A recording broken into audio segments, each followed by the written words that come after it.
Good morning student. कल हम DNA की स्ट्रक्चर के बारे में बेटा बात कर चुके हैं। आज हम कुछ टर्म्स की बात करेंगे जो ज्यादातर पूछ ली जाती हैं पेपरों के अंदर, और उसके बारे में हम लोग बात करेंगे, जैसे कि sense and antisense strand, palindromic sequence, repetitive DNA, satellite DNA, denaturation and renaturation of DNA. तो ये कुछ बेसिक टर्म्स है। या एक और होता है बेटा हाइपरक्रोमैटिक इफेक्ट। तो ये चीजें हैं जो बहुत छोटे छोटे क्वेश्चन हैं जो बहुत बार पूछ लिया जाता है रिपीटेडली। हाइपरक्रोमैटिक इफेक्ट, तो एक एक करके इनके बारे में हम बात करेंगे। सबसे पहले हम बात करते हैं सेंस और एंटीसेंस स्टैंड की।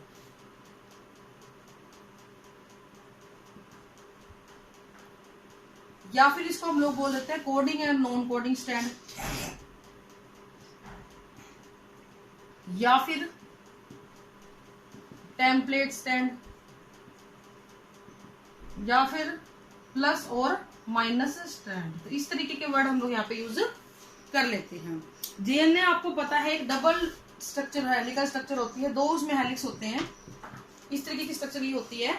इन दोनों स्ट्रैंड में से दोनों के दोनों स्ट्रैंड जो होते हैं वो आपकी मेटाबॉलिज्म को या आपकी हेरिडिटी को कंट्रोल नहीं करते हैं। इनमें से कोई एक स्ट्रैंड होगा जो आपकी हेरिडिटी को कंट्रोल करेगा या आरएनए को ट्रांसक्राइब करने का काम बेसिकली वो करेगा। और जो स्ट्रैंड जो होता है आरएनए ट्रांसक्रिप्शन में हेल्प करता है उसको हम क्या बोलते हैं, टेम्पलेट स्टैंड बोलते हैं। तो बेसिकली टेम्पलेट स्टैंड कौन सा होगा, which helps in transcription of, which helps in transcription of mRNA. ठीक है, और ये होगा कौन सा, ठीक है। पहले हम सिंपल की बात कर लेते हैं। इसको टेम्पलेट स्टैंड बोल देते हैं, माइनस स्टैंड भी बोल देते हैं, माइनस स्टैंड, ठीक है। और इसके अलावा इसको एंटीसेंस स्टैंड भी बोल देते हैं। तो तीनों नाम इसी के होंगे, एंटीसेंस स्टैंड, ठीक है। ये तीनों नाम इसी के हैं। अब जो स्टैंड टेम्पलेट होगा उसके अपोजिट जो स्टैंड होगा उसको हम बोलेंगे बेटा कोडिंग स्ट्रैंड। उसको हम क्या बोलेंगे, कोडिंग स्ट्रैंड बोलेंगे, प्लस स्टैंड बोलेंगे, प्लस या फिर सेंस स्टैंड बोलेंगे। अब पता कैसे लगेगा कौन सा कोडिंग है कौन सा नॉन कोडिंग स्टैंड है। तो देखिए मैंने आपको एक चीज बताई थी कि 5' से 3' एक की पोलैरिटी होगी, तो उसके सामने वाले की 3' to 5' होगी, ऐसे बताया था। आप एक चीज हमेशा गांठ मान दो, जब भी एमआरएनए बनता है वो हमेशा 5' to 3' डायरेक्शन में बनेगा, 5' to 3' डायरेक्शन में बनेगा। अब 5' से 3' अगर उसके बनना है तो 5' के सामने कौन सा एंड होना चाहिए, 3', यही होना चाहिए ना। तो इसका मतलब जो ये वाली पोलैरिटी है 3' to 5' वाला जो स्ट्रैंड है, it act as a template strand. तो ये कैसे काम करेगा बेटा, टेम्पलेट स्ट्रैंड की तरह काम करेगा, और ये आपका हो जाएगा बेटा कोडिंग स्ट्रैंड। तो मैं इसको बना के दिखाती हूँ आपको कैसे ये काम करता है। देखिए जरा, एक आपके पास कोई कोड है,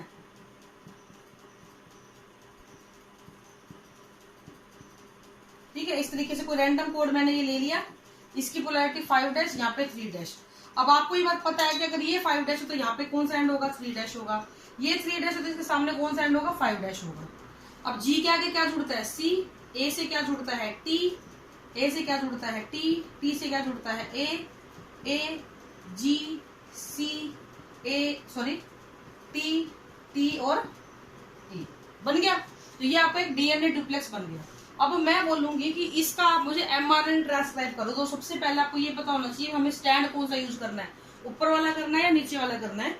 हमें ये वाला करना पड़ेगा क्योंकि हमारा एमआरएनए जो होता है बेटा उसको 5' to 3' पोलैरिटी पे बनने की आदत होती है, और वो तभी होगी जब इधर वाला 3' होगा तो इधर वाला कौन सा बनेगा, 5' बनेगा ना। तो अब जो एमआरएनए बनेगा वो कैसे बनेगा, ए। अब ये देखो यू लिखा है मैंने, ये यू क्यों लिखा है,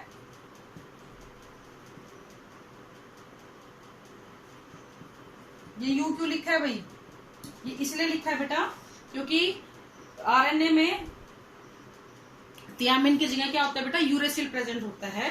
तो ये आपका एमआरएनए बन गया। तो जिस स्ट्रैंड से एमआरएनए ट्रांसक्राइब हो और जिसकी पोलैरिटी 3' to 5' हो उसको हम यूज करेंगे ताकि हमारा एमआरएनए बन सके। तो ऐसे स्टैंड को हम बोलेंगे टेम्पलेट स्टैंड और नॉन सेंस और एंटीसेंस स्टैंड बोल दो, कोडिंग नॉन कोडिंग बोल दो। कुछ भी आप इसको बोल सकते हो। फिर बेटा आता है आपका पैलिंड्रोमिक सीक्वेंस। ये बड़ा आसान है। अगर आपको मेरा पता है, मैं क्या हूं, मैडम, मैडम है ना, इसको देखो जरा पढ़ो, MADAM MADAM।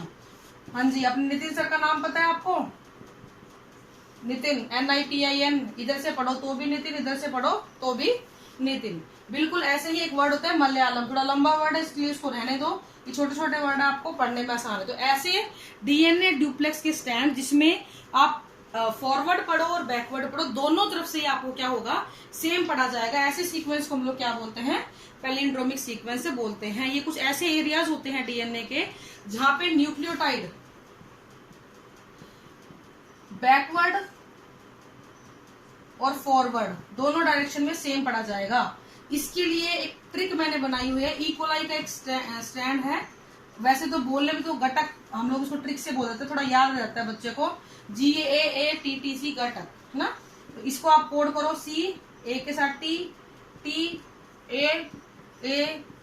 इधर से पढ़ो GAATTC, ठीक है। अब इधर से पढ़ो GAATTC। तो ये किस तरीके का सीक्वेंस हो गया बेटा, पैलिंड्रोमिक सीक्वेंस हो गया है। तो ये चीज आपको ध्यान रखनी है, जो दोनों डायरेक्शन में ऐसे भी और ऐसे भी सेम पढ़ा जाए उसको हम क्या बोलेंगे, पैलिंड्रोमिक सीक्वेंस बोलते हैं।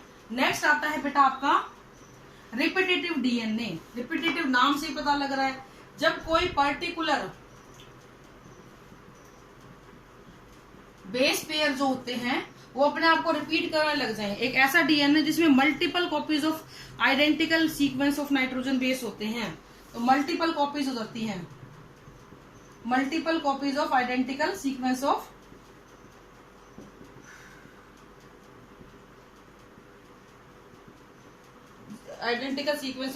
Nitrogen base. ये बेस पेयर में लिखी दी है, उसको हम बोलेंगे रिपीटेटिव DNA। अगर ये सिंगल में प्रेजेंट हो, एक ही बेस पेयर हो और सिंगल हो और कई बार रिपीट हो रहा हो, तो उसको हम यूनिक बेस पेयर भी बोल देते हैं, ठीक है। यूनिक DNA या यूनिक बेस पेयर बोल देते हैं। रिपीटेटिव DNA दो तरीके का होता है, हाईली रिपीटेटिव, इसमें मिलियंस टाइम रिपीटेशन होगा, मिलियन टाइम रिपीटेशन होगा। किसका, लगभग 10 बेस पेयर, यानी बेस पेयर का नंबर तो कम है लेकिन वो रिपीट कितनी बार हो रहे हैं, मिलियंस ऑफ टाइम हो रहे हैं। फिर आता है बेटा आपका मॉडरेटली रिपीटेटेड। इसमें क्या होता है, number of base pair approximate 100 से ज्यादा होते हैं लेकिन रिपीटेशन कितना होता है, 1000 टाइम होता है। अब आप देखिए, यहाँ नंबर ऑफ बेस पेयर कम है लेकिन रिपीटेटिव टाइम ज्यादा है, या नंबर ऑफ बेस पेयर ज्यादा है लेकिन क्या हो रहा है, यहाँ पे क्या हो रहा है, 1000 टाइम वो रिपीट हो रहा है। तो यानी कि नंबर ऑफ बेस पेयर ज्यादा लेकिन, ठीक है। इस तरीके से रिपीटेटिव DNA की हम बात कर देते हैं। नेक्स्ट है बेटा आपका सैटेलाइट DNA। हाँ, एक चीज मैं बताना भूल गया आपको, जो हाईली रिपीटेटिव है ये मिलता है सैटेलाइट DNA में, ठीक है। और जो मॉडरेटली रिपीटेटिव होता है ये आपके मिलता है टेलोमियर रीजन ऑफ क्रोमोसोम पे। मिलते क्रोमोसोम पे ही है लेकिन जगह अलग अलग है, ये सैटेलाइट DNA और ये टेलोमियर। अगला आपका आता है बेटा सैटेलाइट DNA। ये सैटेलाइट DNA क्या होता है, ये आपके किसी भी रिपीटेटिव DNA का वो रीजन है जिसमें बहुत सारे रिपीटेटिव बेस पेयर आते हैं, और जब आप क्रोमोसोम को अल्ट्रा सेंट्रीफ्यूगेशन में लेके जाते हैं, क्रोमोसोम की अल्ट्रा सेंट्रीफ्यूगेशन करने के टाइम, सेंट्रीफ्यूगेशन ऑफ क्रोमोसोम जब आप करते हो उस दौरान, अल्ट्रा सेंट्रीफ्यूगेशन ऑफ क्रोमोसोम जब आप करते हो तो उस दौरान ये अपना एक अलग से पीक शो करते हैं। इसको हम बोलते हैं सैटेलाइट क्रोमोसोम। ये सैटेलाइट क्रोमोसोम दो तरीके के होते हैं, माइक्रो सैटेलाइट और मिनी सैटेलाइट। माइक्रो सैटेलाइट 1 से 6 बेस पेयर की होती है और मिनी सैटेलाइट लगभग 11 से 60 बेस पेयर की बनी हुई होती है। इसका यूज आप पढ़ोगे कब बेटा, जब आप पढ़ोगे DNA फिंगरप्रिंटिंग। इन सैटेलाइट DNA की वजह से ही आप और मैं एक दूसरे से बिल्कुल अलग दिखते हैं। 99.99% हम लोग एक जैसे हैं। 0.01 का डिफरेंस आता है इन सैटेलाइट DNA की वजह से। तो DNA फिंगरप्रिंटिंग में ये आपके बहुत ज्यादा काम आने वाला है। नेक्स्ट है डीनेचुरेशन एंड रीनेचुरेशन। डीनेचुरेशन और रीनेचुरेशन का क्या मतलब है, यहाँ पे डीनेचर का मतलब क्या होता है, आपका DNA डुप्लेक्स है, अगर इसको आपने लगभग 82 से 90 डिग्री सेंटीग्रेड टेम्परेचर दे दिया ना, तो ये बीच के सारे हाइड्रोजन बॉन्ड टूट जाएंगे। इस प्रोसेस को हम बोलते हैं बेटा डीनेचुरेशन। क्या बोलेंगे? जो hydrogen bond between the two strand of DNA will break down when we give 82 to 90 degree centigrade temperature and this process is called as denaturation। अब आपको ये बात बहुत अच्छे से पता है, A डबल बॉन्ड T और G triple bond C। A double bond में 2 हाइड्रोजन बॉन्ड और 3, इतना तो आपने केमिस्ट्री पढ़ा होगा, ये ज्यादा पावरफुल बॉन्ड होते हैं एज कम्पेयर टू दिस।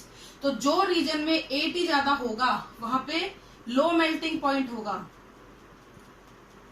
और ये कैसा होगा बेटा? हाई मेल्टिंग पॉइंट होगा। ठीक है, तो ये लो मेल्टिंग मतलब कम टेम्परेचर पे ये बॉन्ड टूट जाएंगे, ये हाई मेल्टिंग मतलब ज्यादा टेम्परेचर पे बॉन्ड टूटेंगे।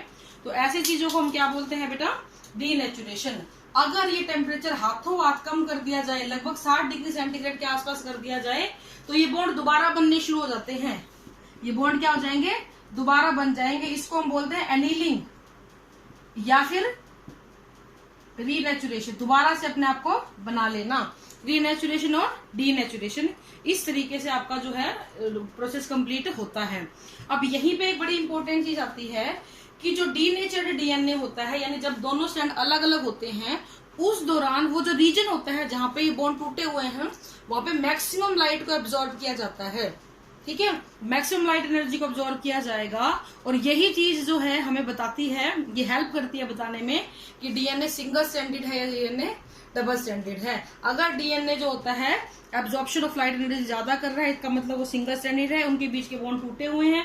अगर वो कम लाइट एब्जॉर्ब कर रहा है तो उनके बीच बॉन्ड बने हुए हैं। ठीक है, तो this is all about sense and antisense strand, palindromic sequence, repetitive DNA, satellite DNA, denaturation, denaturation आप दोबारा से पढ़ेंगे, ये भी पढ़ेंगे, ये सारी चीजें आपके काम आएंगी बेसिकली। ठीक है बेटा, आज के लिए इतना ही है। Thank you, have a nice day.